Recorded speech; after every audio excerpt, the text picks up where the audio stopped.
Ahora voy a poner, ahora sí.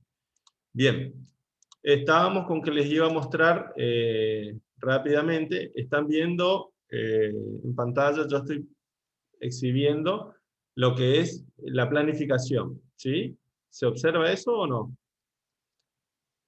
Bien.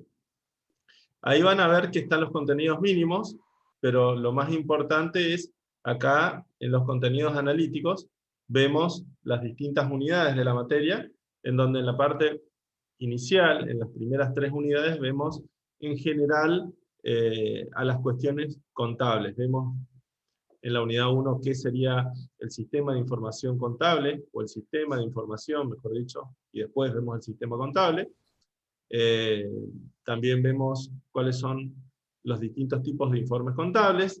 Después, en la unidad 2, ya metiéndonos un poco más en lo que es el sistema de información contable, empezamos a hablar de los distintos problemas contables básicos, como lo son la medición del patrimonio, o la decisión sobre qué unidad de medida vamos a utilizar, o cómo vamos a exponer esa información del patrimonio.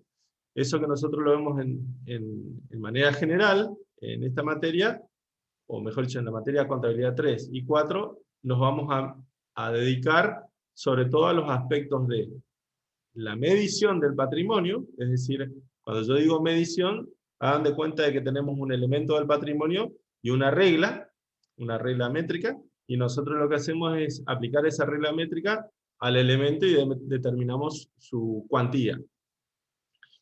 Eso es lo que significa medir un activo, un pasivo, y a partir de ello un ingreso, un gasto, etc.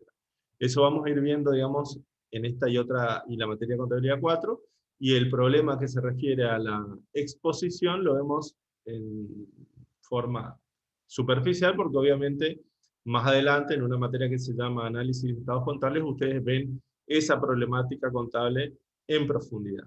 Bien, en la unidad 3 hablamos o redondeamos esos conceptos en lo que sería la teoría de los modelos contables, pensando en cómo analizar las distintas variables que definen un modelo contable y qué valores se aceptan para cada uno. Teniendo en cuenta eso que decíamos, qué unidad de medida vamos a elegir, qué criterio de medición adoptamos, etcétera, ¿sí? Bueno, y hasta ahí, en la unidad 3, hablamos en general. ¿Por qué digo que hablamos en general? Porque a partir de la unidad 4 pasamos a hablar ya de manera particular. ¿Qué quiere decir? Que vamos a hacer un abordaje de cada parte del patrimonio, distintos rubros del activo, enfocándonos en esa problemática que yo les daba. Problemática de la medición, problemática de la unidad de medida y problemática de la exposición. También analizamos algo que se conoce con el nombre del reconocimiento contable, que habla de la problemática de cuándo reconocer la existencia de un elemento del patrimonio, ¿sí? Y así es como en la unidad 4, por ejemplo, hablamos de un rubro del activo, como es caja y bancos. En la unidad 5 hablamos de créditos. En la unidad 6 hablamos de los bienes de cambio. En la unidad 7 hablamos de los intangibles, y hasta ahí llegamos con esta materia que se llama contabilidad 4. Yo les decía que la materia que la complementa es contabilidad 4. Ahí vamos a ver lo que nos resta del activo. Vemos el pasivo, los distintos rubros, o sea, las deudas ciertas e inciertas, y también el patrimonio. Por último, y para terminar con la materia de contabilidad 4, hablamos después de resultados, pero eso ya va a ser problema de más adelante. Bien, como les decía, esta planificación está en el aula, y ahí van a encontrar más abajo la bibliografía, por autor, por unidad, etcétera, etcétera, etcétera, ¿sí? Y también el calendario, ¿sí? En ese calendario ustedes van a saber cuándo están previstas las clases de teoría y práctica y demás, ¿bien? Y los parciales, que es un tema importante. Bueno, ¿preguntas hasta acá? Sí. ¿Solo hasta rubros del activo vamos a dar entonces? En contabilidad 3, ¿O sí. nos vamos a dar? Ok, En entiendo. contabilidad 3, sí. Bien. Bueno, ahora voy a pasar entonces, vamos, mejor dicho, a arrancar con la unidad 1, ¿sí? En donde yo les decía que en la unidad 1 vamos a hablar de, a ver si esto se pone en funcionamiento. Bien, ahí está. Vamos a hablar, yo les decía, en la unidad 1, de conceptos generales.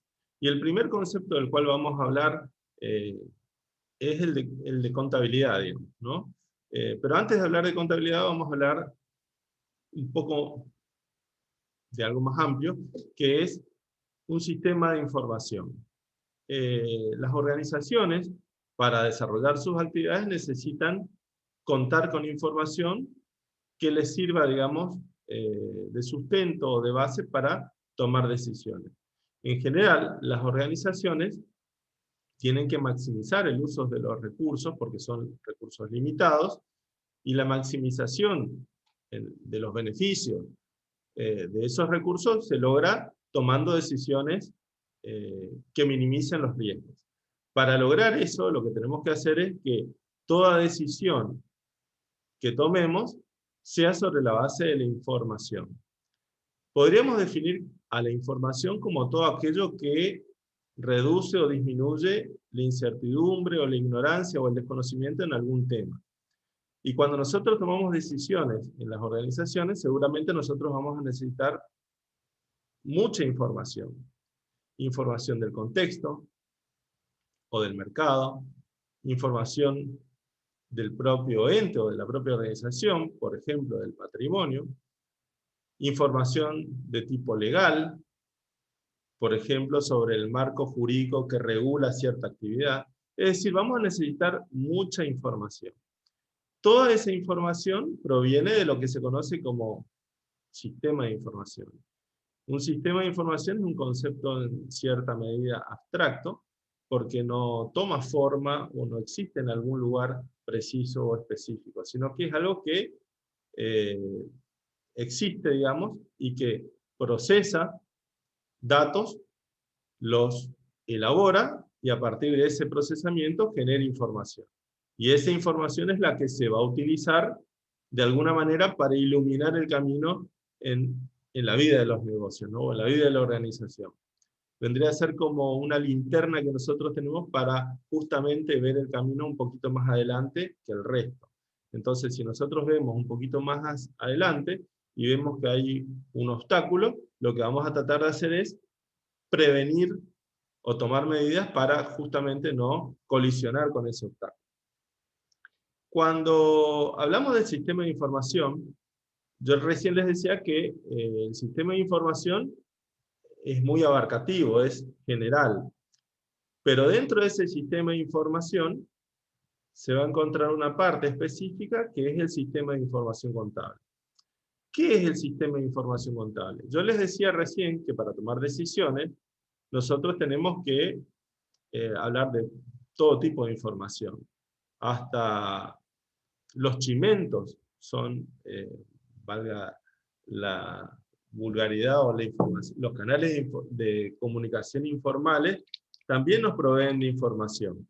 Entonces, cuando hablamos de la contabilidad o del sistema de información contable, tenemos que pensar en una parte del sistema de información formal que lo que hace es procesar datos sobre el patrimonio, ¿sí? Es decir, que el sistema de información contable no nos va a dar información del mercado, o no nos va a proporcionar información de tipo legal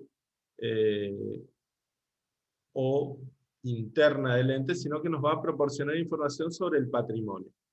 Y ahí es cuando ahí ya empezamos a escuchar un término que por ahí no nos puede, o no, en realidad a esta altura de la carrera ya tendría que resultarnos familiar, que es, ¿qué es el patrimonio? El patrimonio podríamos entenderlo como el conjunto de los recursos que cuenta la administración de un ente para el desarrollo de sus actividades, para el logro de los objetivos por los cuales esa organización es constituida, formada y organizada, ¿sí? Ese patrimonio, ustedes saben que está compuesto por activos o recursos y, por el lado de la financiación, la fuente de financiación de esos recursos. ¿De qué manera podemos financiar los recursos? Ustedes ya deben saber que las fuentes de financiación de los recursos pueden provenir de dos grandes grupos. De terceros, en cuyo caso hablamos de pasivos, o recursos financiados por fondos propios, en cuyo caso vamos a estar hablando del patrimonio neto. ¿Sí? ¿Vengo bien hasta acá? ¿Me escuchan bien o algún problema? ¿Estamos bien?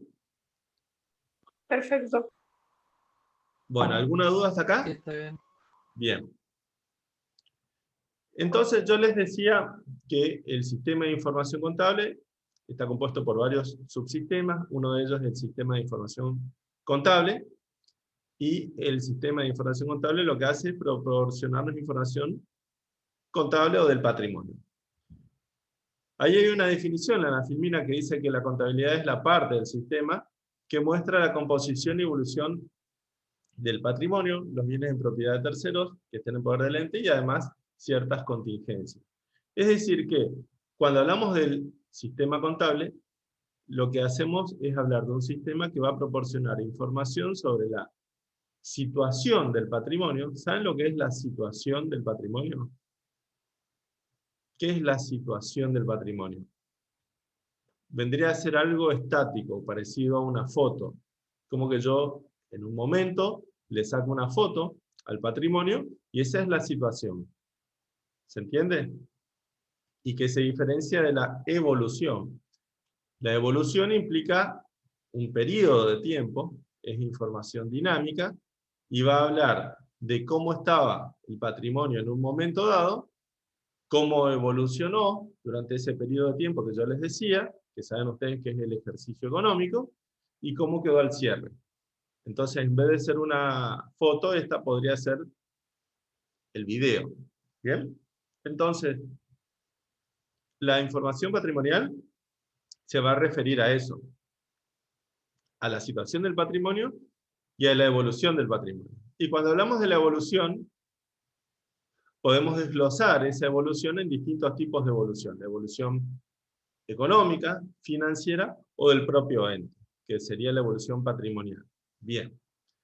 Todo esto, que es información, que lo presentamos así como un repollo, en realidad está inserto en lo que se conoce como el sistema o el proceso de comunicación contable. ¿Qué es esto?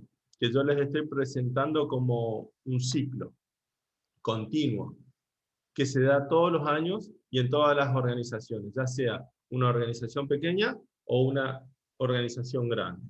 El proceso de comunicación contable es ese proceso continuo de toma de decisiones, generación de datos que son procesados, que se transforman en informes contables y que sirven de base para tomar decisiones y de nuevo generar información contable. Si tenemos que partir de un punto, podríamos decir que en cualquier organización partimos de un presupuesto. ¿Qué es un presupuesto o la presupuestación? Yo hoy les dije, por ahí al comienzo, que en toda organización los recursos son limitados. Quiere decir que los administradores no disponen de infinitos recursos para tomar o lograr sus objetivos.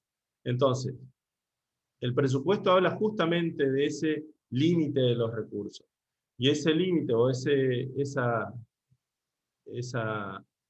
cuestión que hace a los recursos finitos es la que establece la necesidad de contar con presupuesto. Por ahí uno podría entenderlo o visualizarlo más, por ejemplo, si hablamos de una hacienda pública y no una privada. Pero en realidad en las haciendas privadas o en las empresas privadas también es necesario contar con, siempre se cuenta con presupuesto. Es justamente una delimitación a los recursos que podemos disponer. Yo les decía que en la hacienda pública los presupuestos son conocidos, porque los presupuestos se elaboran en los congresos, o en los consejos deliberantes, o en la Cámara de Diputados, y tienen la forma de una norma, una ley, una ordenanza, una resolución. Y en realidad el presupuesto tiene dos partes, ¿sí? Una parte que se refiere a los recursos, que se conoce como el cálculo de los recursos, es decir, cuando los dueños o los que tienen la voluntad dicen, bueno, vamos a pensar con cuántos recursos vamos a contar durante este periodo económico, sería la primera parte del presupuesto. Y la segunda parte de ese presupuesto es la autorización de gastos, es decir, si yo preveo que voy a recaudar tanto dinero o voy a contar con tantos recursos, bueno, en función de que voy a contar con tantos recursos, voy a autorizar a la administración a gastar tantos recursos. Y de esa manera tenemos un presupuesto equilibrado, en donde el total de los recursos es igual al total de los gastos. Obviamente que si ese presupuesto no está equilibrado, es decir, que tiene más recursos que gastos, va a ser un presupuesto que tiene un superávit, y va a ser un sobrante, o si es un presupuesto que está desbalanceado y tengo menos recursos que gastos, tendré que ver cómo voy a financiar ese déficit presupuestario tomando deuda, ¿sí? Bien, en el caso eh, de que estemos hablando de una empresa privada, porque por ahí a nivel nacional podemos ver que cuando me faltan recursos, lo que hago es emito dinero. Cuestiones que son un poco más debatidas, ¿no? Pero bueno, eso sería el presupuesto. A partir del presupuesto, que tiene que ser previo a cualquier ejecución, vienen las acciones. Es decir, que el órgano de administración empieza a ejecutar el presupuesto, empieza a tomar decisiones. ¿Qué implican tomar estas decisiones? Y bueno, hablamos del órgano de administración. Se alquilará un local, o se comprará un terreno, se contratará o se comprará una casa, contrataremos personal, vamos a realizar ventas, las vamos a cobrar, compraremos mercadería a proveedores, etcétera, etcétera, etcétera. Todos hechos o decisiones que se toman y que quedan plasmadas en respaldos, en lo que se conoce como la documentación. De todas estas decisiones y operaciones que se realizan y que implican la ejecución de un presupuesto, quedarán evidencias que van a ser captadas por la contabilidad. Esas evidencias que están plasmadas en documentos y que son base de la información contable, se conoce con el nombre de datos contables. Entonces, si yo, por ejemplo, me refiero a un depósito bancario, va a haber una evidencia que se va a conocer como con el nombre de boleta de depósito. Si yo realizo una cobranza de una venta, habrá una evidencia, que es un documento que tendrá respaldo y que se conoce con el nombre de recibo.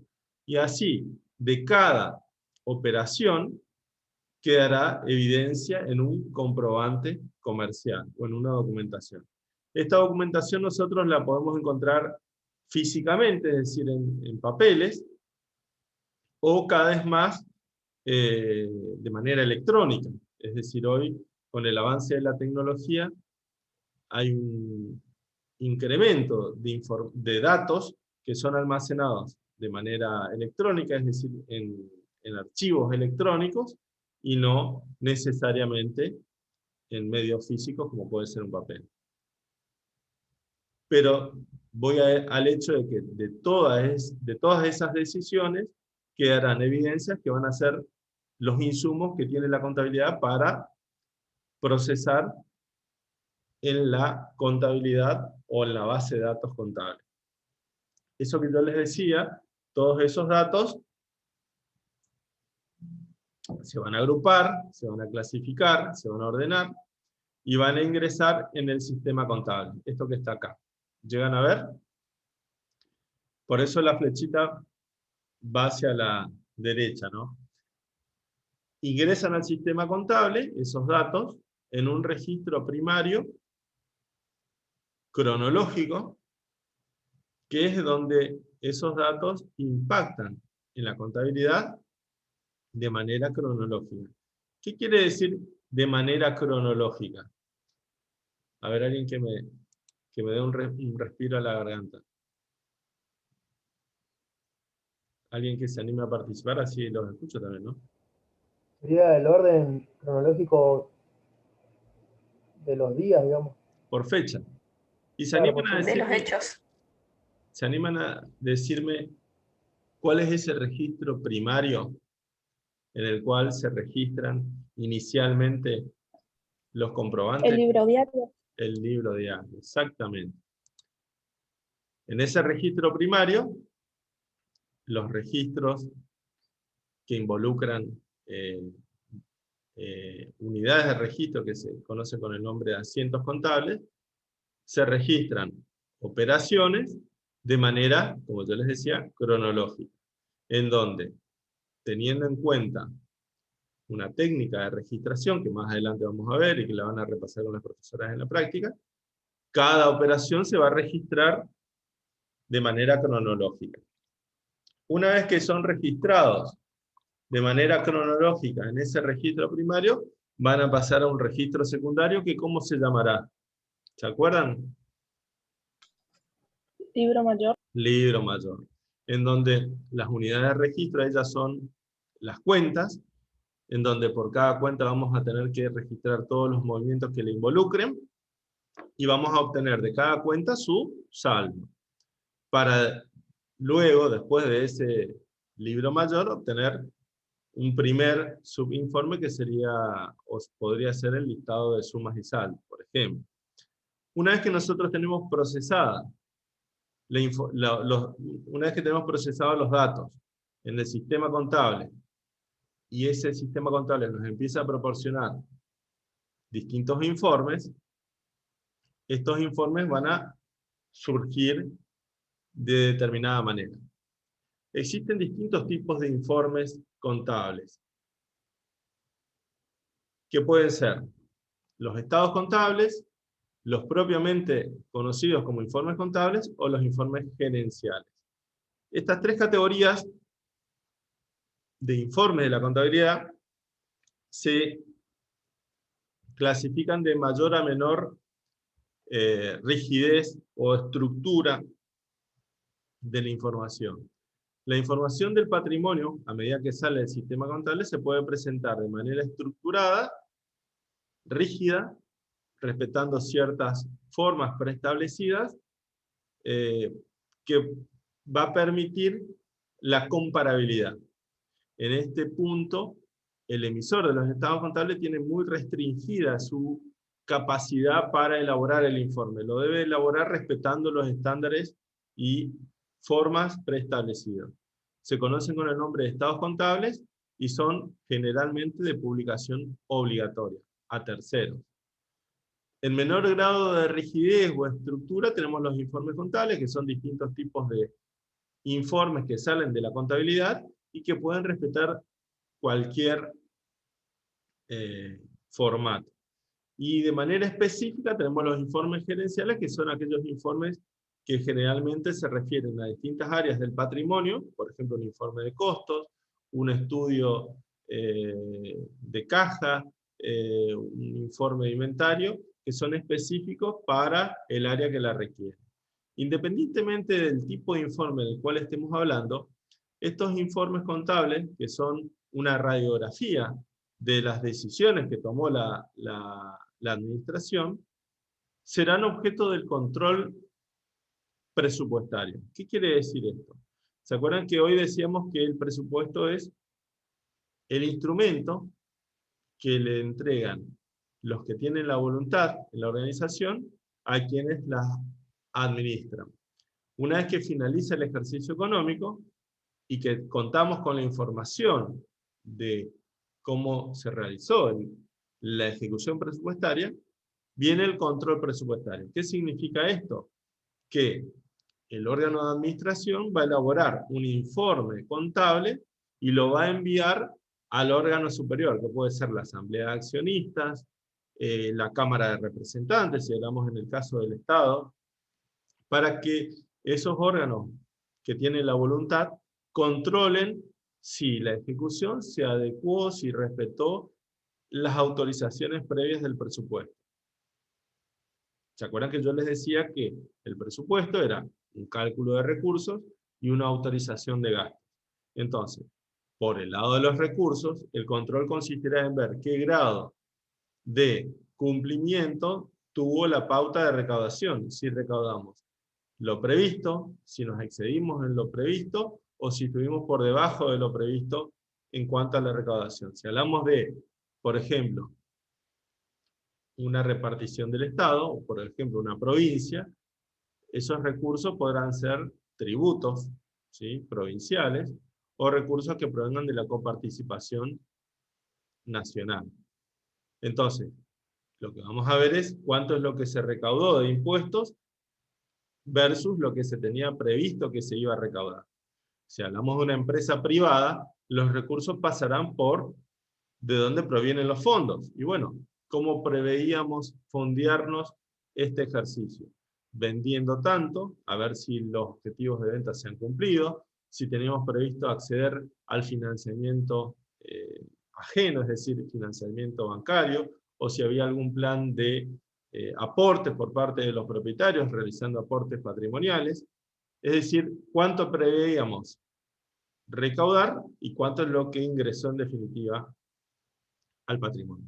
Y por el lado de las erogaciones, el control presupuestario va a consistir en ver si lo que se autorizó a gastar es lo que se gastó. Por ejemplo, si hablamos del Estado, el Estado tiene sus funciones principales, que son indelegables, como pueden ser la administración de justicia, la defensa interior, la salud pública, la educación, y para cada una de esas funciones va a contar con un presupuesto de gastos. Entonces, habrá que ver a lo largo del ejercicio si ese presupuesto de gastos se ejecutó de acuerdo a lo que estaba autorizado. Si se gastó de más, que no debería ser el caso, si se gastó igual, o si se gastó de menos, y en ese caso hubo una economía de inversión. Y en el caso de una empresa, bueno, ¿cuáles eran los objetivos que le había trazado la asamblea en función del crecimiento patrimonial previsto? Y bueno, en función de esos lineamientos, si el órgano de administración ejecutó esas políticas, gastó lo que tenía que hacer y si lo logró o no. En función de ese control presupuestario vendrán las modificaciones en las estimaciones. Ay, perdón, se me fue muy... A ver si puedo achicar acá un poquito la pantalla, no. Perdón que estoy experimentando acá. Ahí. ¿Ustedes llegan a ver la totalidad de la filmina o ven como yo acá la... Yo no sé lo que ustedes están viendo. ¿Ven bien toda la filmina? Sí, profesor, se ve la filmina Sí, completa. se Se ve el esquema completo. Ah, perfecto. No le sale esta barra de scroll acá que a mí me sale acá de compartir pantalla. Perfecto. Bueno, entonces les decía que a partir de el control presupuestario vendrán las modificaciones en la presupuestación para ejercicios siguientes, lo que vendría a ser como una retroalimentación o aprendizaje para el futuro. Es decir, si yo había previsto tal cosa y la realidad indicó que estaba en el sentido correcto o que me estaba equivocando, bueno, cuando yo vuelva a presupuestar para el año siguiente, obviamente que voy a realizar esas correcciones. Entonces, esto que se ve como un ciclo, es un ciclo continuo. Todos los años vamos a tener que contar con un presupuesto, todos los años vamos a tener una ejecución presupuestaria, todos los años vamos a tener que tener informes de esa ejecución presupuestaria, y a partir de ese informe va a haber un control presupuestario. Esto que se da de manera continua, lo vemos en la parte pública como en la parte privada. Cuando nosotros miramos las noticias y vemos que cierra el ejercicio económico, ya sea el Estado nacional, provincial o municipal, en sus distintas facetas, el órgano ejecutivo tiene que elaborar lo que se conoce como la cuenta del ejercicio o lo que es un informe de la ejecución presupuestaria. Y luego lo remite al Congreso, en donde es el Congreso el que trata su aprobación o desaprobación. ¿Por qué? Porque previamente el presupuesto había sido sancionado por el Congreso. Lo mismo pasa en las provincias y lo mismo pasa en los municipios. Y en una empresa privada pasa lo mismo también. En una organización privada, por ejemplo una sociedad anónima, el órgano que tiene la voluntad es la asamblea de accionistas. Esta asamblea de accionistas es la que elige el directorio, es la que le fija los presupuestos y es la que una vez que finaliza el ejercicio recibe los estados contables, que son los informes, y en donde analiza o controla ese presupuesto previo que le había dado. Es decir, se verifica en todo tipo de organización. ¿Se entiende esto? En este ciclo, nosotros vemos que la información contable tiene como dos usos posibles, entre otros, ¿no? Por el lado de la organización, o mejor dicho, por el lado de la administración o del órgano de administración, esa información va a ser utilizada para tomar decisiones. Pero también va a ser utilizada por los inversores o los accionistas para controlar a los administradores. Entonces, en ese caso, fíjense que la información está cumpliendo con dos objetivos distintos, ¿no? Bueno, voy a seguir porque si no, no nos va a alcanzar el tiempo. Esto igual, si ustedes quieren profundizar, esto está todo en la bibliografía, ¿no? Esto es un extracto de la bibliografía de la materia. Vieron que hablábamos del sistema de información contable, hablamos de informes contables, y dentro de los informes contables hablamos de los estados contables. Yo le dije que los estados contables eran aquellos informes muy rígidos y estructurados, que tenían que respetar una forma, estaban perfectamente tabulados, existen normas contables que dicen cómo se tienen que elaborar, cómo se tienen que presentar. Es decir que, por el lado del emisor de los estados contables, hay poca creatividad aplicable, digamos. No se puede hacer mucho, hay que respetar las normas de exposición. Bueno, estos estados contables son los informes obligatorios de publicación anual. ¿Qué objetivos tienen estos estados contables? Como yo les decía, el objetivo es el núcleo principal de la contabilidad patrimonial, que es proveer información sobre el patrimonio. Más adelante vamos a ver qué significa el patrimonio, o repasar. A una fecha, eso se entiende como situación patrimonial. Esta primera parte, proveer información sobre el patrimonio, es lo que se conoce como situación patrimonial, que la vemos en el estado de situación patrimonial. Acuérdense que los estados contables son 4, y el primero que conocemos es el estado de situación patrimonial, o balance general, en donde lo que vemos es información sobre el patrimonio a una fecha dada. ¿Cuál es esa fecha? La fecha de cierre del ejercicio. ¿Qué quiere decir? Que la información del patrimonio es una foto del mismo al cierre del ejercicio. Ni un día antes, ni un día después. Nos guste o no, es en ese momento.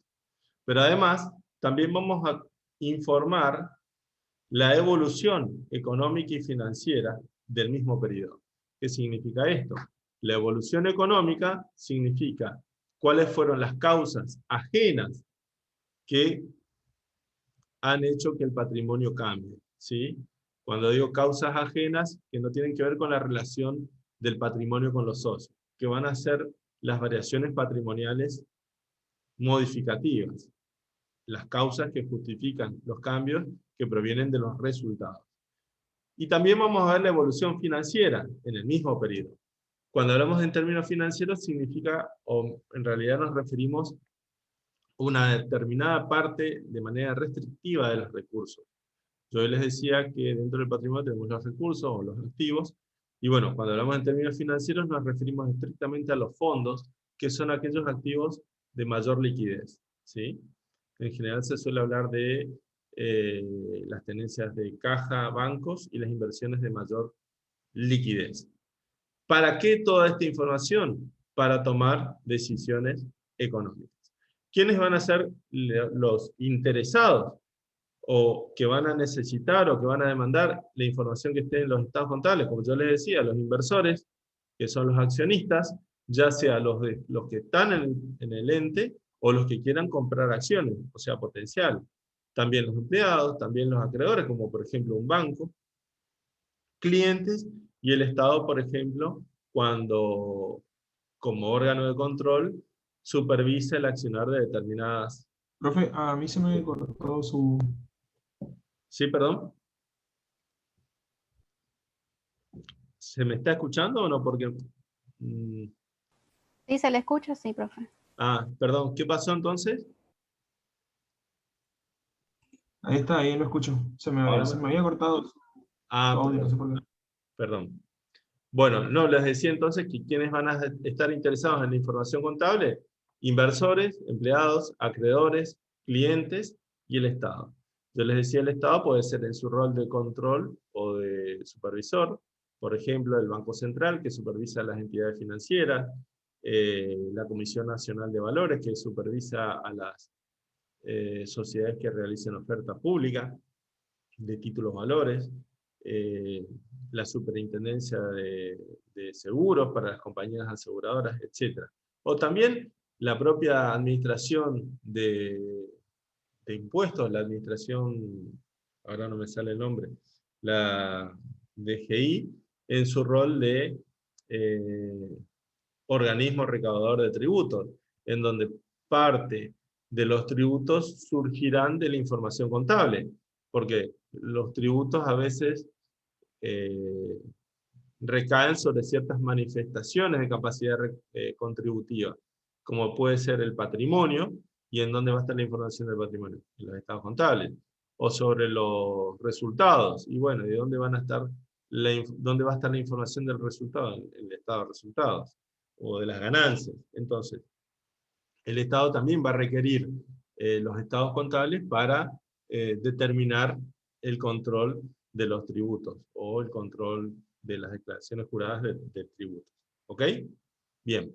Entonces esos son los sujetos que van a estar interesados en la información que provenga del sistema contable bajo la forma de estados contables.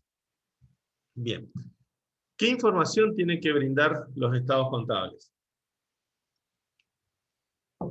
Acá estamos metiéndonos ya un poco más adentro y estamos desglosando eso que veíamos como estados contables y sobre qué tienen que informar. Bueno, fíjense que lo primero que hablamos es de la situación patrimonial en una fecha dada.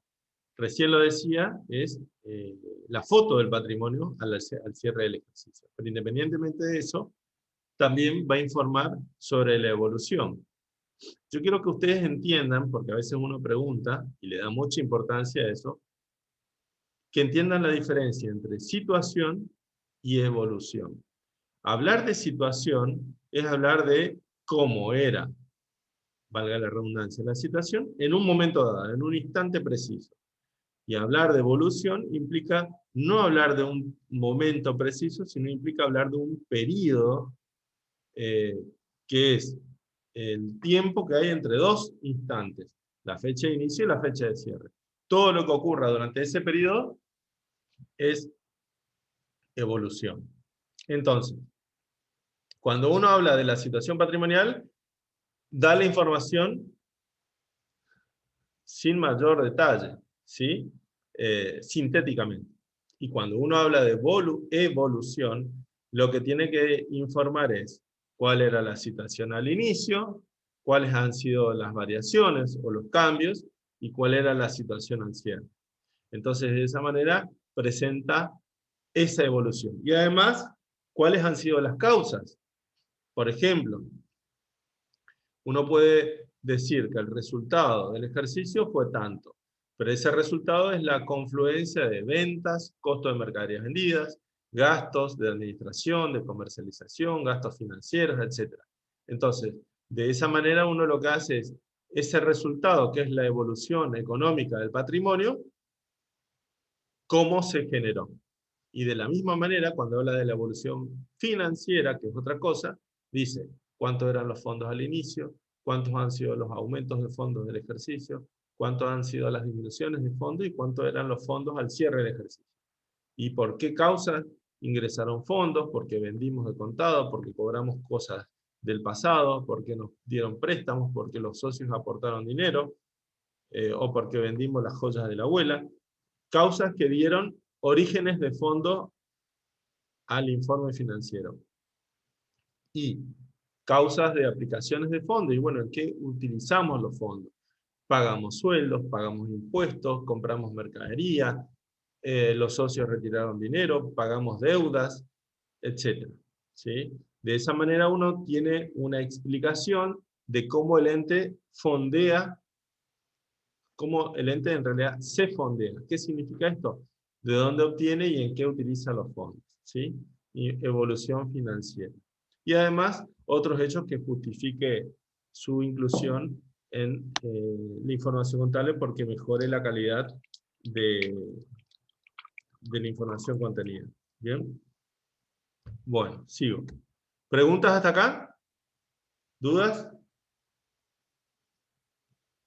Bueno, para que la información que esté contenida en los estados contables cumpla con sus objetivos, debe respetar ciertas cualidades, se dice, ¿no? O debe respetar ciertos requisitos. Esos requisitos de la información contenida en los estados contables están estipulados y deben ser objeto de análisis, o de un análisis reflexivo por parte del ente que emite los estados contables al momento de su confección. Están en la resolución técnica 16, y que, bueno, tienen que ver con la utilidad de la información y además el logro de todas esas cualidades. Para que la información sea útil, debe ser pertinente, confiable, sistemática, comparable y clara. Pero además debe ser, o debe tener, un equilibrio entre el tiempo y el costo. Es decir, que la información debe estar a tiempo de tomar las decisiones, por eso decimos oportunidad, y además debe existir un equilibrio entre los costos de obtener la información y los beneficios de utilizarla, ¿sí? Entonces, esto yo no me voy a detener mucho porque es muy bueno para la lectura, pero lo dejo así planteado. Bueno, pasando un poquito más a los elementos de los estados contables, en la filmina anterior hablábamos de la situación patrimonial. Y también hablábamos de la evolución patrimonial y la evolución financiera. ¿Qué significa hablar de la situación patrimonial? Y acá van a ver que nos estamos metiendo, o vamos abriendo cada vez más, esto que conocemos como informes contables. Hablar de la situación patrimonial significa informar sobre el activo, sobre el pasivo, y sobre la diferencia de ambos que se conoce como patrimonio neto. En los entes consolidados, palabra no muy conocida, también se tendrá que informar las participaciones de accionistas no controlantes en los patrimonios de las empresas controladas. ¿Por qué digo esto? Porque no siempre se tiene en cuenta, pero cuando uno presenta estados contables, puede ser que esté presentando estados contables de un ente en particular o de un grupo económico. Entonces, cuando presente información patrimonial de un ente, va a presentar el activo, el pasivo y el patrimonio neto. Pero cuando uno presenta información de un grupo económico o de un conjunto de empresas, lo que se hace es aglutinar los activos de todas las empresas, los pasivos de todas las empresas y el patrimonio neto de la empresa que controla el grupo. Pero también van a estar los socios de esta empresa que se conocen como accionistas minoritarios. Entonces, para que cierre la ecuación, para que cierre la doble columna, esa variable que va a faltar es la participación de los accionistas que no controlan el patrimonio controlado. Bien. Eso en cuanto a la situación del patrimonio. La foto del ente al cierre del ejercicio. Y cuando hablamos de evolución del patrimonio, y en este caso hablamos en términos restrictivos, tenemos que referirnos al patrimonio del ente, en términos netos. El patrimonio neto, que yo les dije que era la diferencia entre el activo y el pasivo, tiene dos fuentes o cauces, digamos. Lo que se conoce como las transacciones con los propietarios, o mejor dicho, los aportes y retiros de los propietarios, y las vinculadas con los resultados del ejercicio, es decir, los resultados acumulados.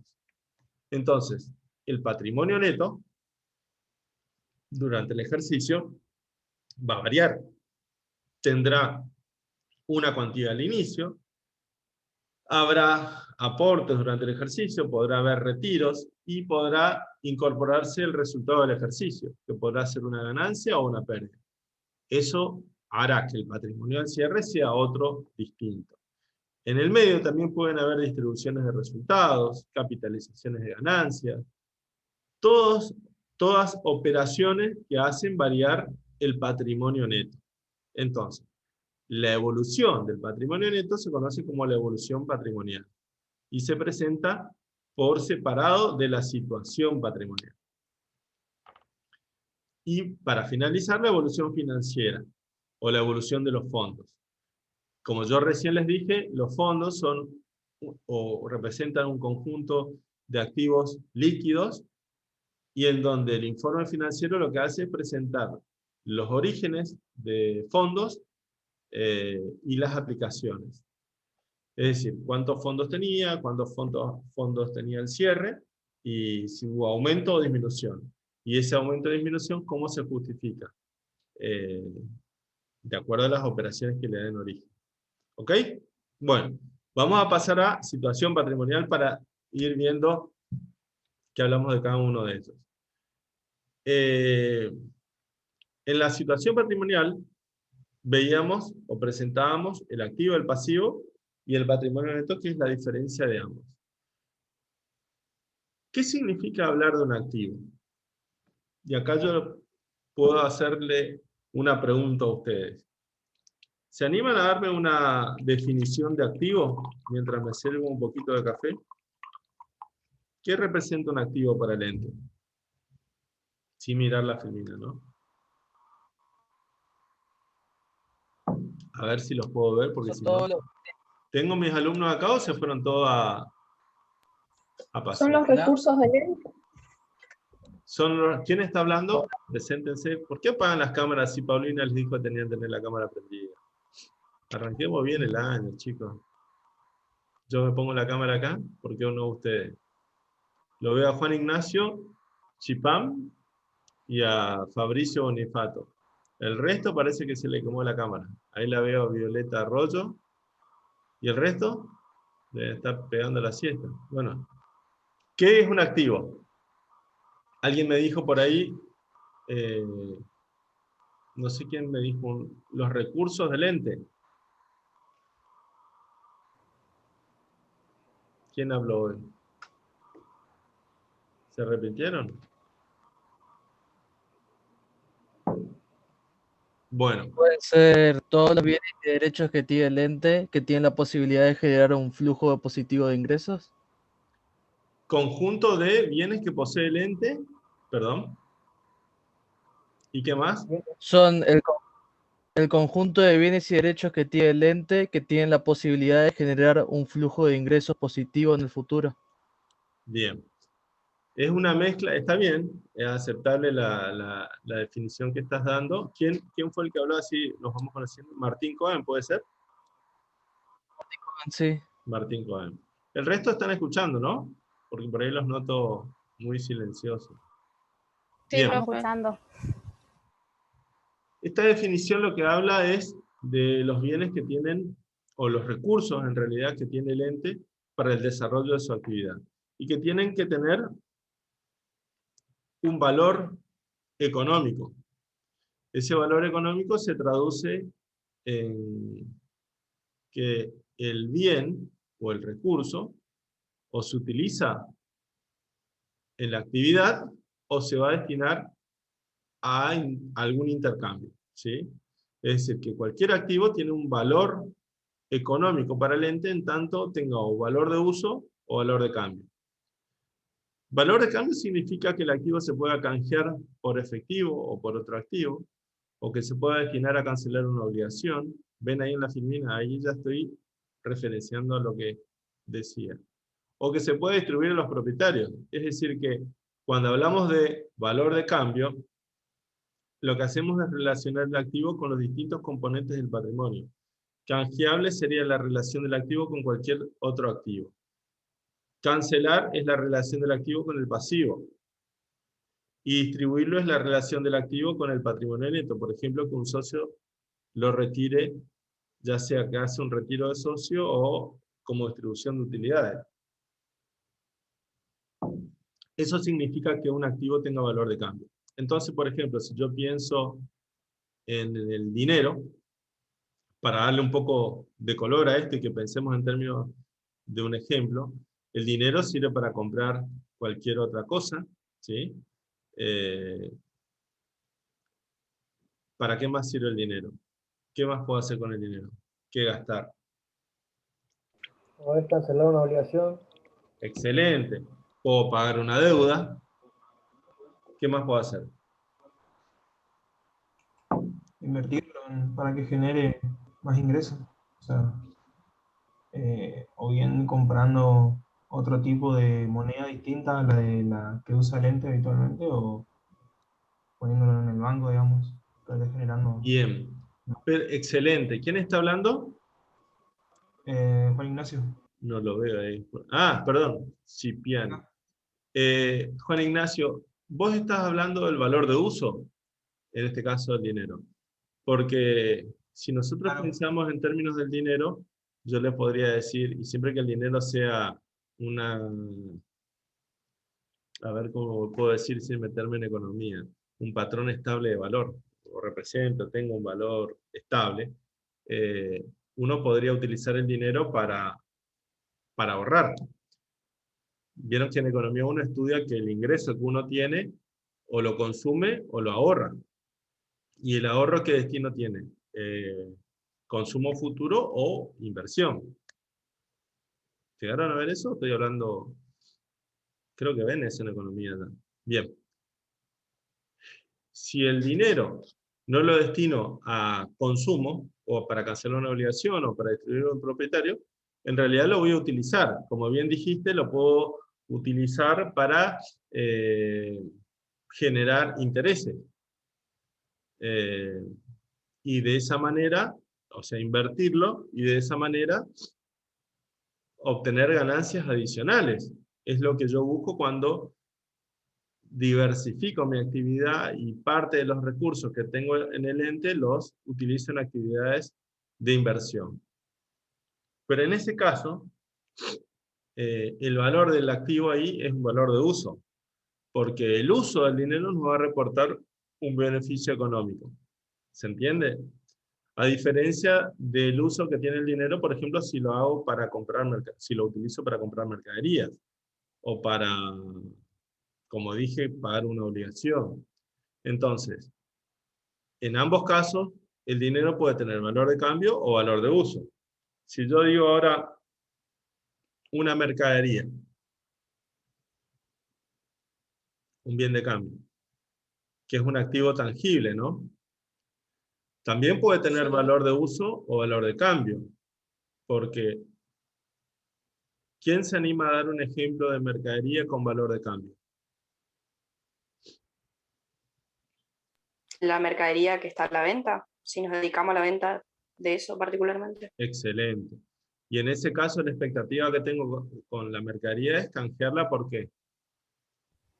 Dinero. ¿Por? Claro, efectivo. Por efectivo, si es una venta de contado. O si es una venta en cuenta corriente, lo voy a canjear por un crédito. ¿Ok? Ahora, supongamos que vendemos mercadería perecedera. Y se produce la fecha de vencimiento sin que la haya podido vender. ¿Qué pasa con la mercadería? ¿Pierde la condición de activo? Sí, porque pierde la capacidad de generar un beneficio futuro. Bien, excelente. Se dan cuenta que yo tenía un activo, porque tenía valor de cambio, y en determinado momento se perdió esa cualidad. Entonces, ¿qué pasó con eso que estaba en el activo? Lo tengo que dar de baja. O supongamos que yo soy una farmacia y tengo un medicamento, y en determinado momento el Estado o la autoridad prohíbe su venta. Entonces, ¿qué va a pasar? Yo tenía ese activo, y como no se puede vender más, también pierdo la posibilidad de que en el futuro se convierta en un ingreso, o canjearlo por algo. Entonces deja de ser un activo. Y algo parecido pasa con los bienes de uso. ¿Qué es un bien de uso? Pregunto a todo el auditorio acá que tengo. Tengo 15 hermosos alumnos.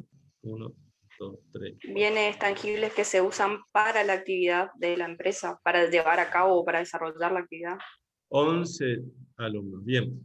Claro, son bienes tangibles que los Destinado a la utilizan. venta, digamos. No se los Perdón. piensa vender, sino que se los piensa utilizar. ¿Y un ejemplo de bien de uso? ¿Qué podrían decirme? Una computadora. Una computadora. ¿Qué otro ejemplo? Y en la mercadería puede ser la mesa donde se No, exhibe no. el mostrador. Estamos hablando de bienes de uso.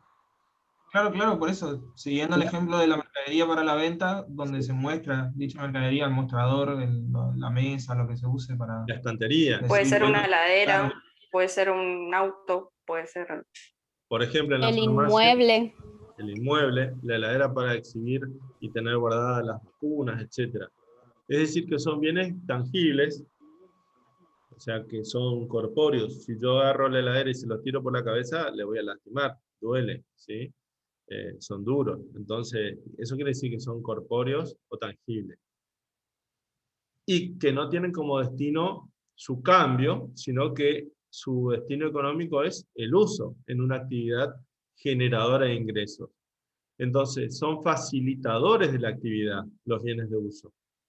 Porque gracias a la heladera, o gracias a la computadora, o gracias a la estantería, o gracias a, no sé qué ejemplo, a la camioneta, yo puedo desarrollar la actividad. ¿Se entiende? Ahora, ¿qué pasa si la heladera se funde?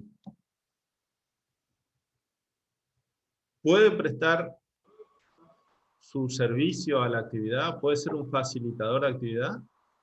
No. No. Si la ¿La puedo arreglar? Sí. Pero en ese estado, fundida, o la camioneta que se destruyó en un accidente, el conductor se salvó, pero la camioneta no sirve más. ¿Qué Sería una pasa? contingencia. No. ¿No es una contingencia, Violeta? ¿O quién dijo, perdón? Sí, yo. Contingencia es algo que depende de algo futuro. Y cuando vos decís, la heladera se fundió, o la camioneta chocó y se destruyó, Es una pérdida.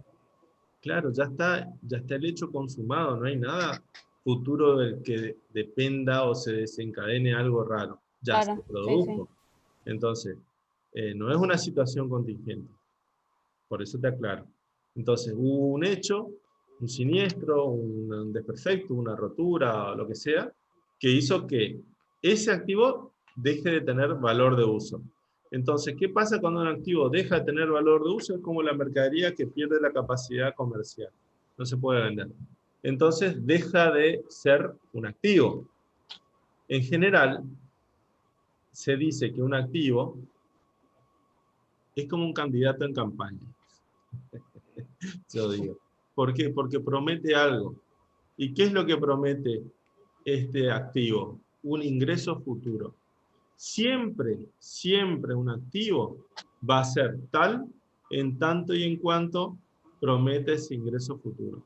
Cuando deje de prometer ese ingreso futuro, desaparece como activo o hay que darlo de baja al activo. Ejemplos. La mercadería que se produce a la fecha de vencimiento dejó de poder cumplir con esa promesa futura.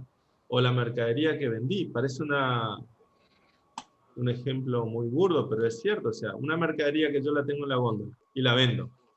¿Qué significa que la vendí? Que te genera un ingreso. Vayan a la realidad, chicos. Salgan del aula, no quiere decir que se vayan, sino que, ¿qué significa que vendí? Cuando hay una venta. Vino un cliente, la agarró y se la llevó. ¿Me siguen? Entonces, una mercadería que Sí. un cliente, obviamente, la pagó y se la llevó, ¿Puede ser vendida a otro cliente, por más que parezca una pregunta tonta y redundante? ¿Se puede? No, ya no se encuentra dentro de nuestros activos. Bueno, por eso. Primero que se entregó a un tercero, hay que darle de baja a un activo. ¿Pero por qué hay que darle de baja a un activo? Porque ya cumplió el ingreso que prometía. Es decir, cuando una mercadería se vende, eso que está en el activo se transforma en el costo de ventas.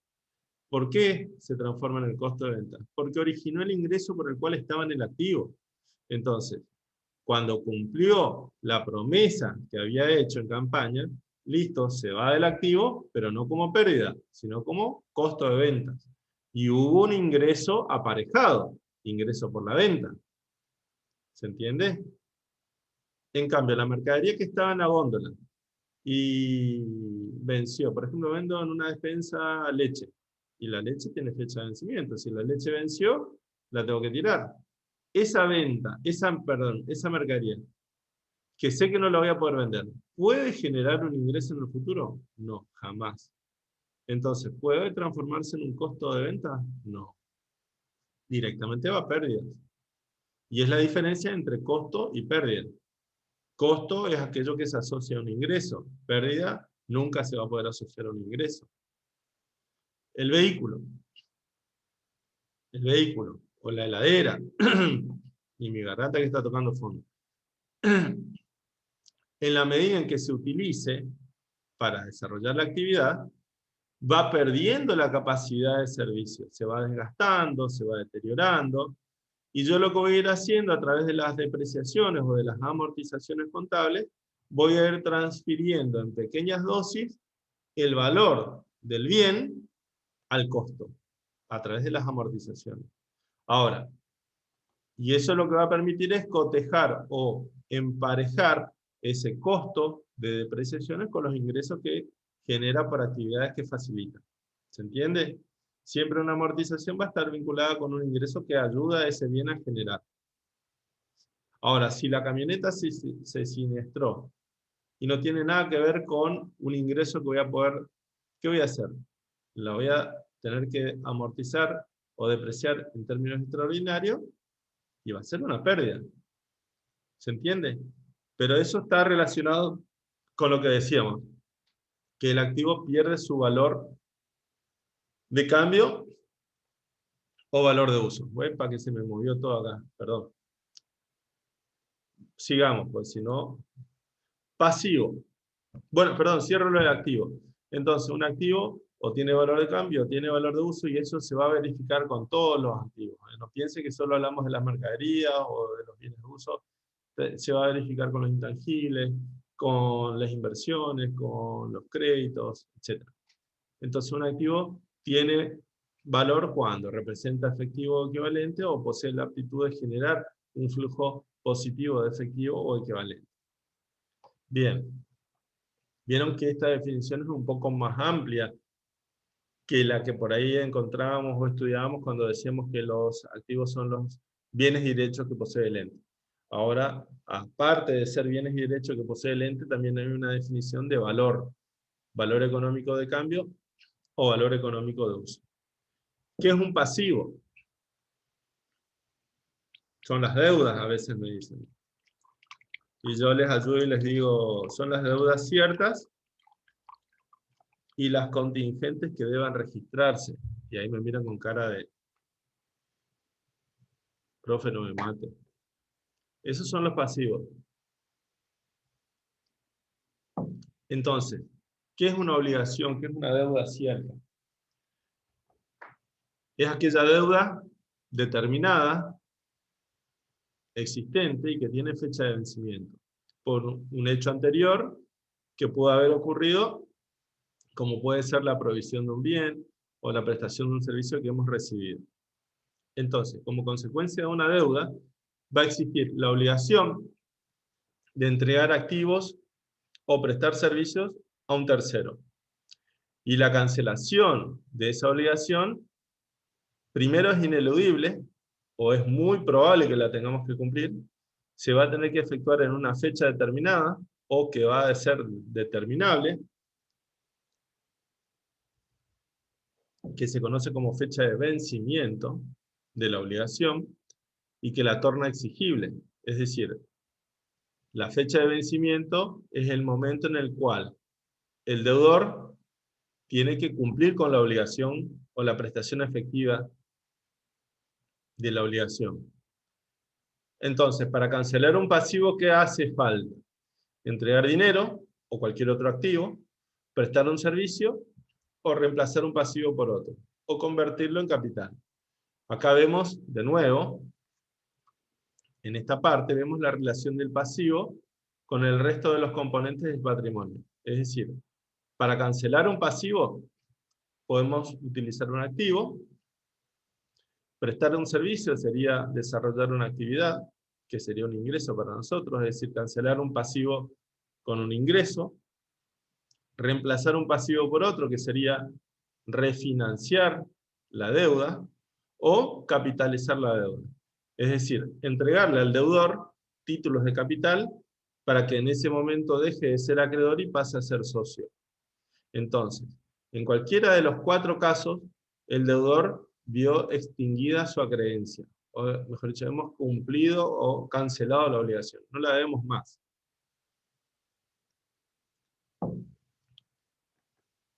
Porque entregamos dinero o un activo, porque prestamos un servicio, porque la refinanciamos y ahora debemos otra deuda, o porque lo capitalizamos. ¿Bien? Eso es un pasivo. Y yo hoy les decía que los pasivos son aquellas deudas ciertas, determinadas, o aquellas contingentes que deban registrarse. Hoy, hace un ratito recién, a ver si los vuelvo a ver porque no los veo, acá está mi cuadrito, ahí los veo de nuevo. Creo que alguien dijo, no me acuerdo quién dijo, contingentes. ¿Alguien se acuerda quién dijo contingentes? Yo dije. Valeria. Violeta. Perdón, Violeta. Vi la B corta y la cabeza va más rápido. Contingente. Yo te decía recién, y les decía a todos, que contingente es aquello que depende de hechos futuros para ver cómo se resuelve. Entonces, en el patrimonio hay un concepto de certidumbre. Es decir, cuando nosotros presentamos la información del patrimonio,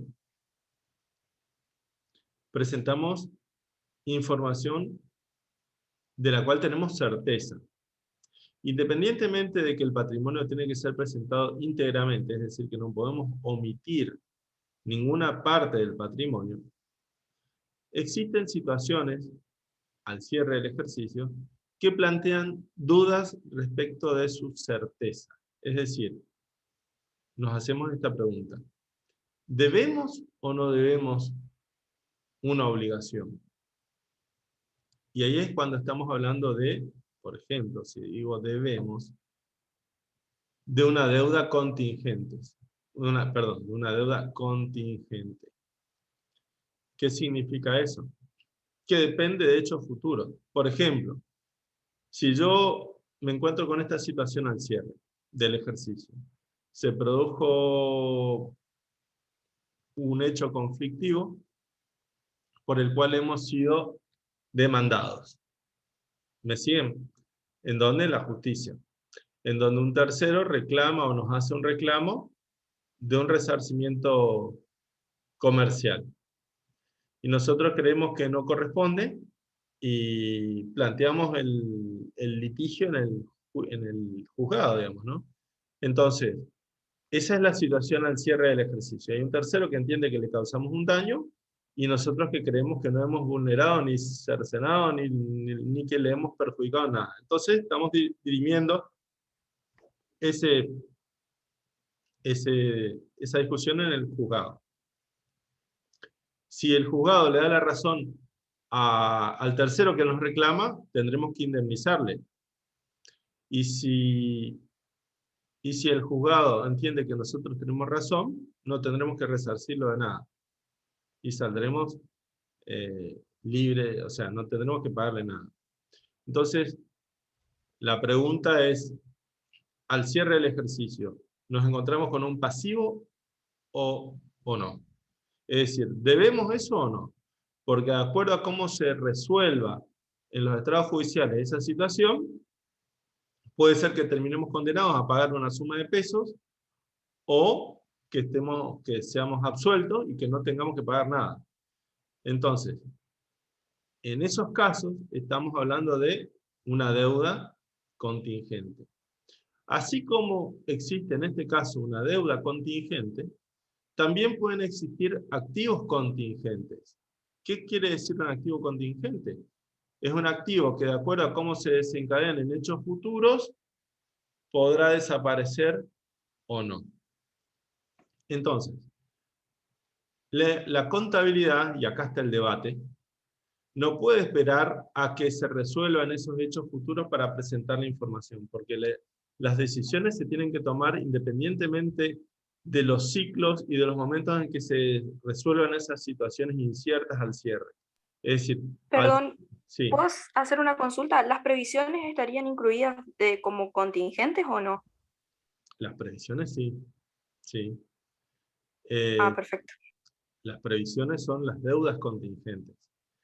Ojo que cuando nosotros hablamos previsiones del pasivo son las deudas contingentes, pero también existen Claro, previsiones. pero tenemos en los créditos también, En ese caso, ¿o no? excelente, sí.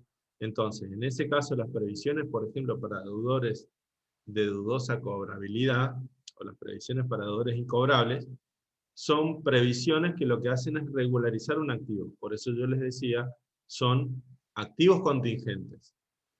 Tenemos previsiones en los dos lados. Podemos tener previsiones en el activo, que lo que hacen es regularizar el activo, es decir, netear el activo. Por ejemplo, si yo tengo un crédito por 1 millón de pesos, quiere decir que alguien me debe 1 millón de pesos.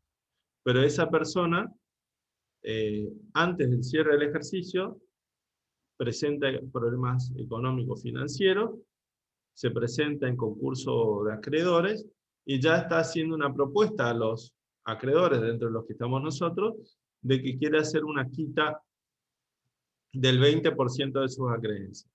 Y encima, en esa propuesta de acreedores ya hubo una votación, y la mayoría la ha aceptado. Es decir, que los acreedores prefieren descontarle un 20% a este deudor, con tal de salvar el 80%. Entonces, a mí que me deben 1 millón de pesos, ¿qué es lo que probablemente termine cobrando ese activo? ¿1 millón? ¿O voy a cobrar 1 millón menos el 20% de quita que está proponiendo ese deudor, que fue a votación y que ya ha sido aprobada por el concurso de acreedores? Probablemente tengamos que hacerle una quita y cobremos, en vez de 1 millón, 800.000.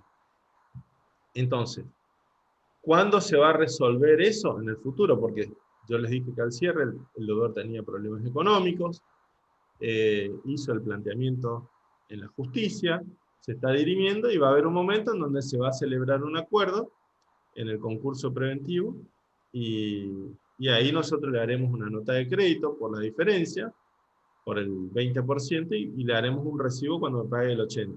Hasta que eso se resuelva, él me debe 1 millón. Pero yo, al cierre, ¿cuánto tengo activo? ¿1 millón u 800.000? Lo más probable es que cobre 800.000. En esos casos lo que se hace es una previsión, es decir, estamos ante un hecho contingente que depende de la ocurrencia de hechos futuros.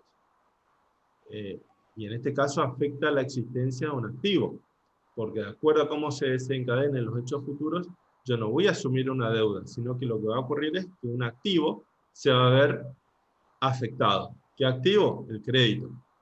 ¿Me siguen hasta ahí? Entonces ahí yo lo que hago es constituir una previsión para deudores incobrables, por el monto que creo que no voy a cobrar, no por todo el crédito. En ese caso, estamos ante un activo contingente, porque ese activo, Violeta, depende en cuanto a su certeza de hechos futuros inciertos en el presente. Lo mismo que cuando hablaba de la previsión de pasivo. Yo voy a hacer una previsión para indemnizaciones por reclamos de terceros a pagar. ¿Por qué? Porque de acuerdo a cómo se desencadenen los hechos, es probable que yo termine teniendo que pagar una indemnización a un tercero, si pierde el juicio. Entonces, en ese caso, lo que yo estoy planteando en los estados contables, el cierre, la existencia de una deuda contingente. Vuelvo a decir, mi obligación como sistema de información o como emisor de los estados contables es informar sobre la totalidad de las deudas, y estamos hablando de deudas en este punto, o de pasivos, las deudas ciertas y las deudas inciertas que deban registrarse. Hago esta aclaración porque no todas las deudas inciertas deben registrarse, ¿sí? ¿Qué deudas deben registrarse? Bueno, aquellas que tengan un elevado grado de probabilidad de ocurrencia, es decir, que probablemente, de acuerdo al análisis de los abogados, tengamos que terminar pagando, de que sea cuantificable, y de que el hecho generador haya ocurrido antes de la fecha de cierre de los estados contables. En esos casos, vamos a reconocer la deuda como deuda contingente. ¿Sí? Bien, sigo. Entonces, minimizo esto. ¿Se está entendiendo hasta acá o sí o no? Sí, profe. Sí, profe. Sí, profe. Patrimonio neto. Yo hoy les decía que la situación patrimonial era la información del activo, del pasivo, y la diferencia entre ambos, que es el patrimonio neto.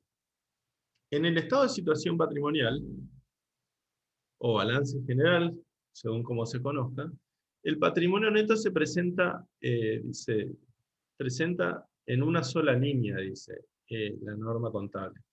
¿Qué quiere decir que se presenta en una sola línea? Que se informa solo el número. La diferencia entre activo y pasivo. O sea, activo menos pasivo, el resultado es el patrimonio neto.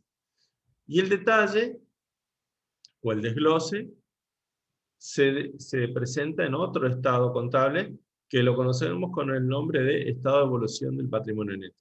Es decir que es como que ese numerito, que era la diferencia entre activo y pasivo, se abre en otro estado contable, que es un estado contable que tiene la forma de un rectángulo, y que es un cuadro de doble entrada.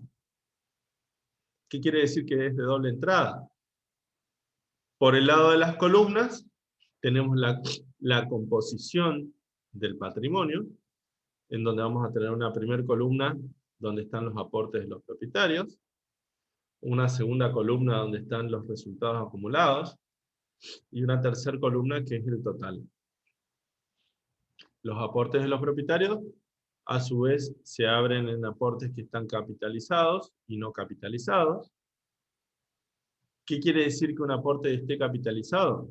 Que esté respaldado en acciones o en títulos de capital. Quiere decir que son aportes por los que los socios hacen valer los derechos de socio.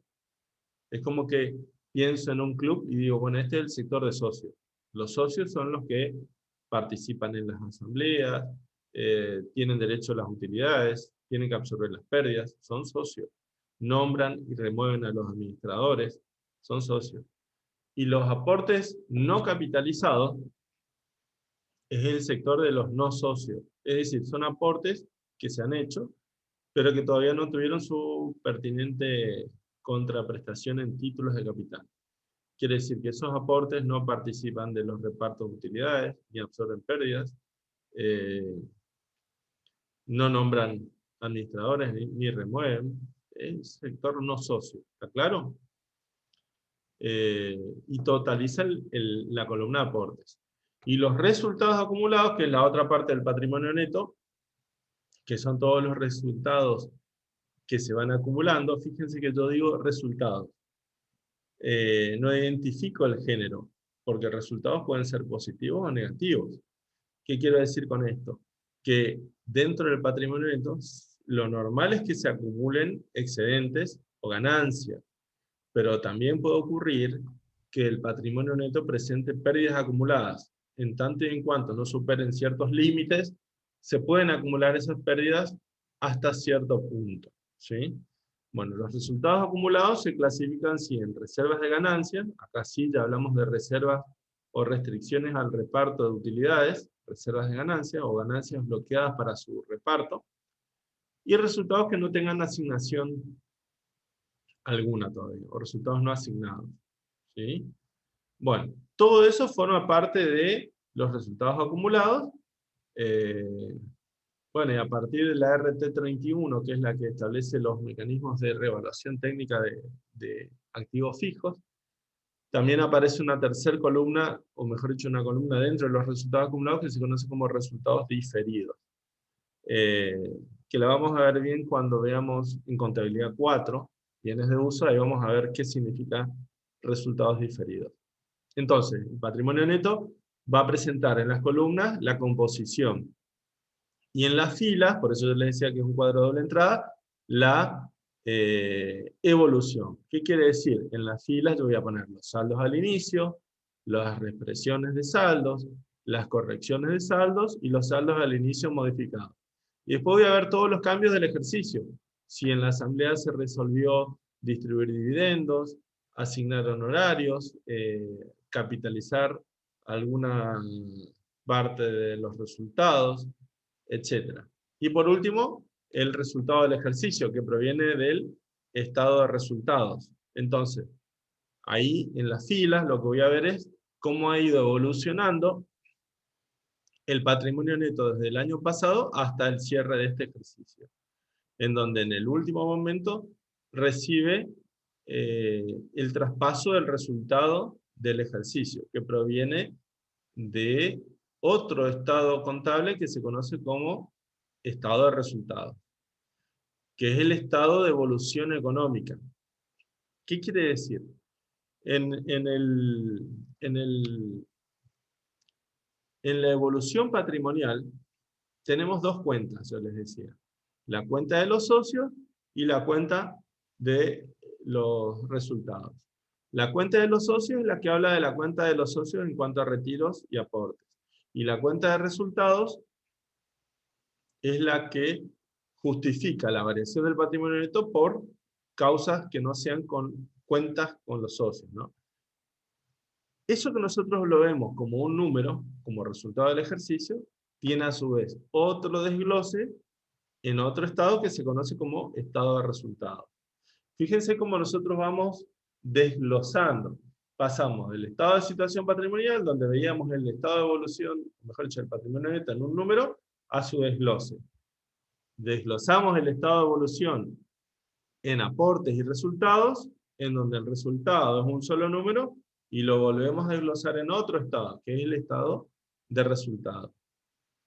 En el estado de resultados, que es un estado contable dinámico, a ver si está por acá, con la filmina que sigue, ahí. Vemos las causas que se atribuyen al resultado del ejercicio, ¿sí? Y esas causas se clasifican en ingresos, gastos, ganancias o pérdidas, ¿sí? Los dejo para que lean ahí eso, no voy a estar mencionando, porque creo que ustedes saben interpretar cada una de esas cosas, pero en definitiva, en el estado de resultados lo que nosotros vemos son las causas que generaron cambios en el patrimonio neto por variaciones modificativas. Son aquellas que implican cambios en el patrimonio neto y en el total de activos o pasivos, ¿no? Que no tengan que ver con las cuentas de socios. En las haciendas económicas, los resultados se clasifican de esta manera. La excepción son las haciendas erogativas, en donde los resultados no son ingresos, ganancias, pérdidas o gastos, sino que los resultados se clasifican en recursos y erogaciones. Y el resultado no va a ser ganancia o pérdida, sino que va a ser superávit o déficit. ¿Se entiende? Sí. Bueno, ya estamos por terminar ya, chicos. Ya así ya no... Hoy no vamos a hablar tanto porque si no me van a odiar Profe, disculpe, lo interrumpo un ratito. Sí, ¿Este Power usted lo va a subir al aula? ya está subido. Ah, está. Ya forma parte del aula. Perfecto, gracias. Bien, sigo. Esperen que me perdí. No sé si estoy compartiendo la filmina, sí, ¿no? ¿Están viendo la filmina? Bueno, y por último hablamos de la evolución financiera.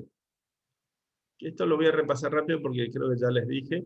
Es la evolución de los recursos financieros, efectivos más inversiones de alta liquidez. Y la evolución financiera se clasifica en orígenes o incrementos y disminuciones o aplicaciones. Esto, que sería el cuarto estado contable, también se conoce con el nombre de estado de flujo de efectivo. Y fíjense que a lo largo de toda la información que hemos ido presentando, hemos ido recorriendo los 4 estados contables básicos, que son el estado de situación patrimonial, el estado de evolución del patrimonio neto, el estado de resultados y el estado de flujo de efectivo. Bien. Con esto termino la clase de hoy porque quiero darle un pantallazo y la clase de mañana ya quiero arrancar con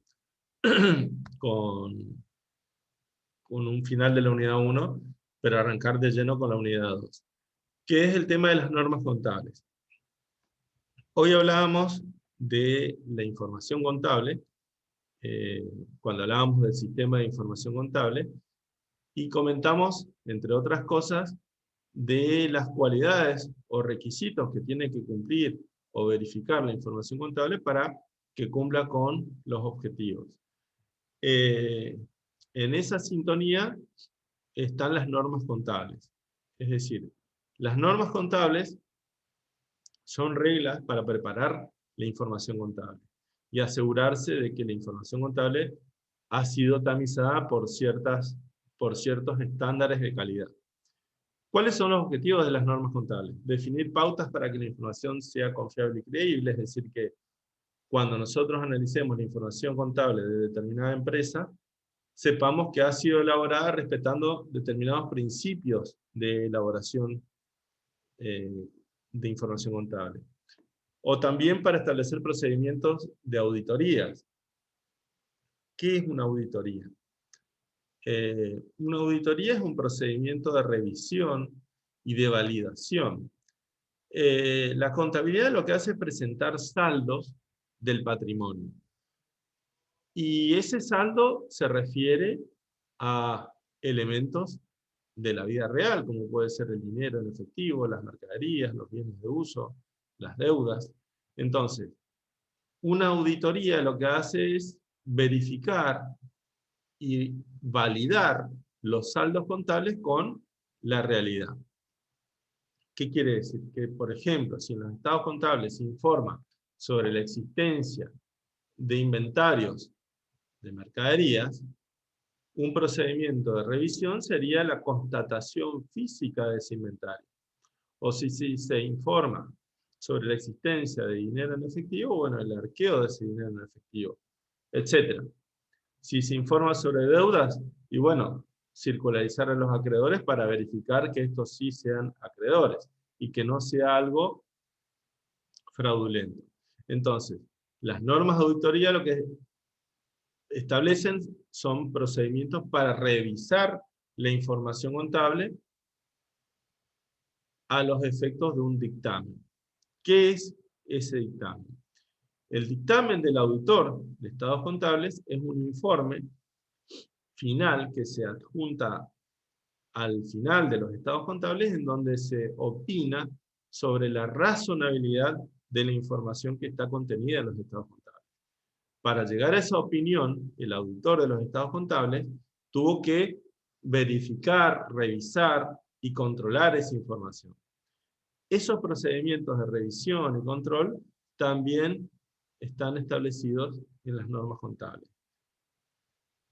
Bien, esas normas contables, que vuelvo a repetir, lo que hacen es establecer mecanismos para elaborar información contable y para validarla, se clasifican según su contenido o según a quien obliguen, según el alcance. Según el contenido pueden ser normas generales, normas de medición, de evaluación, u otras normas que hagan a procedimientos contables, ¿no? Y según a quién obligan, las normas contables pueden obligar a los profesionales, que son los profesionales independientes que intervienen en la elaboración de opiniones sobre estados contables, o normas contables legales, que son las que establecen cómo un ente tiene que elaborar sus estados contables. La diferencia radica en el sujeto obligado. En las normas contables legales, la propia norma legal establece el sujeto obligado al cumplimiento. Las normas contables profesionales son solamente de aplicación a los profesionales que intervienen.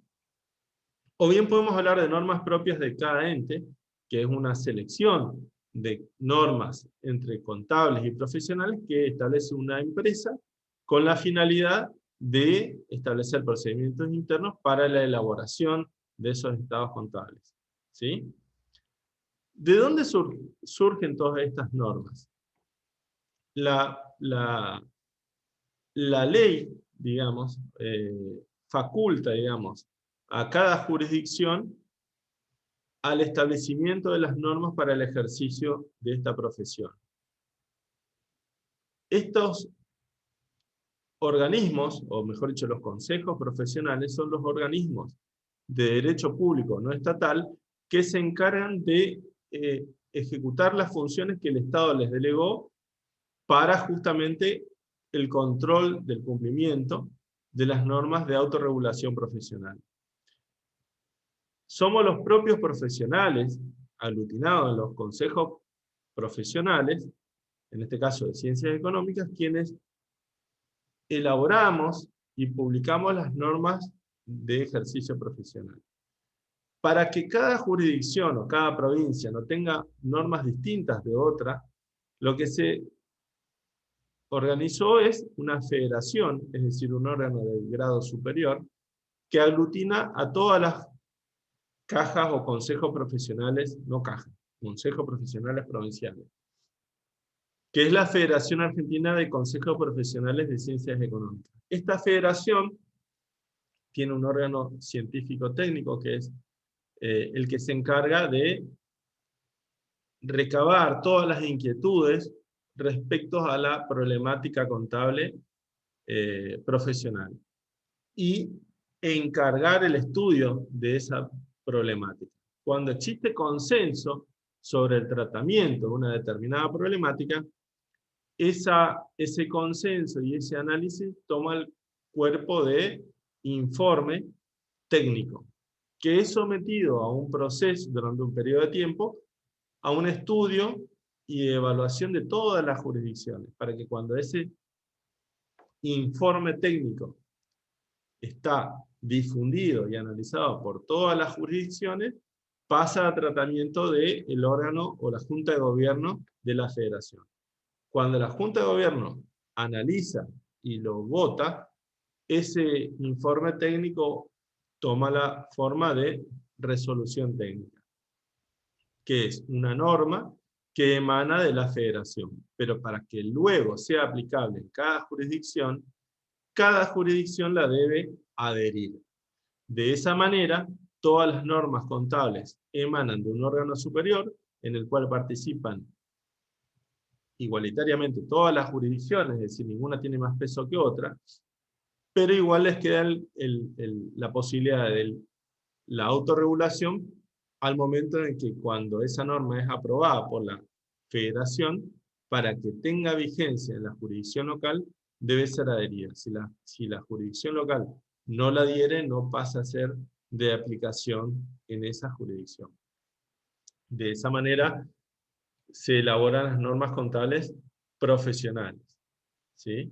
Las normas contables legales pueden emanar de los congresos provinciales, el Congreso de la Nación, pueden ser resoluciones de los órganos de control del gobierno, y son normas que, vuelvo a repetir, obligan a los emisores de estados contables, no a los órganos de autorregulación profesional, que somos los que nos fijamos las normas propias. Bien.